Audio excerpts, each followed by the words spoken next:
Broncos HC Sean Payton torches the narrative surrounding Bo Nix.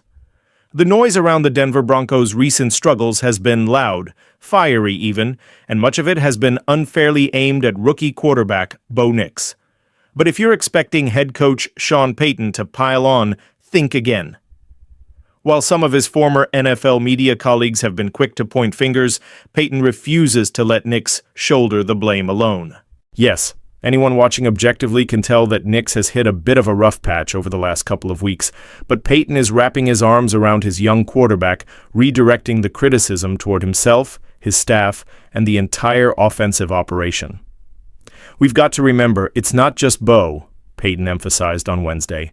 It's the entire offensive process, and that includes our game planning. And he's not wrong. Even beyond the play calling, penalties have absolutely crippled this offense. Last week against the Las Vegas Raiders, the Broncos racked up more penalties, 11, than first downs.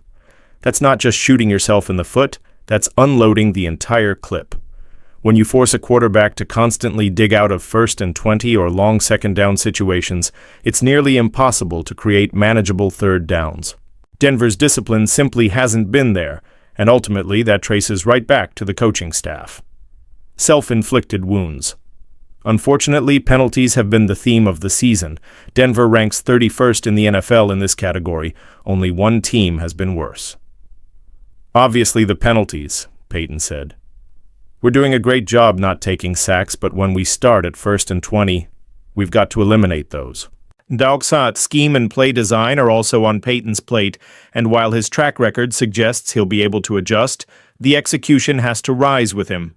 The good news? Nix has been sacked only 11 times this season, the second fewest in the league, which is a testament both to his pocket awareness and the elite-level performance of Denver's offensive line.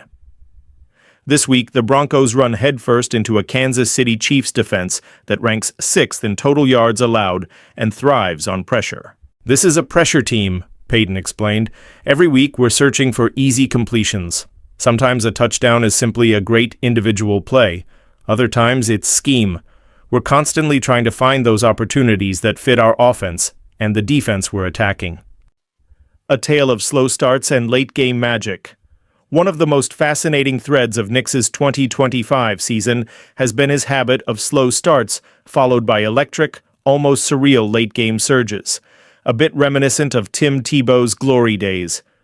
Against the Philadelphia Eagles, he struggled early but caught fire in the fourth quarter, leading the Broncos to a dramatic comeback against the reigning champions. His late-game explosion in Week 7 against the Giants sparked fan calls for a more up-tempo offense. Yet Payton has hesitated to commit to hurry-up concepts full-time, possibly because it limits his ability to rotate personnel, which is a signature element of his system. Here we are, heading into Week 11, and fans are still wondering why Denver doesn't unleash Nix earlier with tempo to get him in rhythm before crunch time arrives.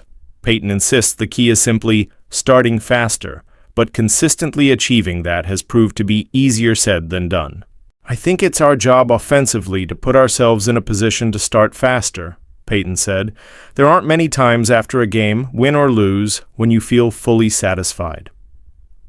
Even during Denver's impressive 7-game win streak, Payton has probably left the stadium feeling like something wasn't quite clicking. Winning is great, but truly great teams know there's always another level to reach.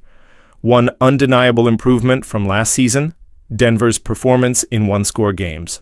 After going 1-6 last year, the Broncos are now 6-2 in nail-biters, an extraordinary turnaround. Nix deserves a ton of credit for that. Delivering in the clutch is a gift, but ideally the offense won't need to rely on late miracles every week. Comfort in the grindstone. To his credit, Nix has stayed grounded, off social media, locked in, and focused on his craft. There's plenty he can sharpen, but reducing penalties, eliminating drops, and improving play-calling rhythm would dramatically help him regain his early season form. Against a seasoned rival like Kansas City, every mistake becomes magnified.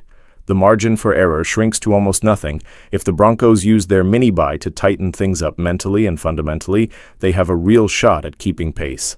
If not, it could be a long afternoon against one of the league's toughest defenses.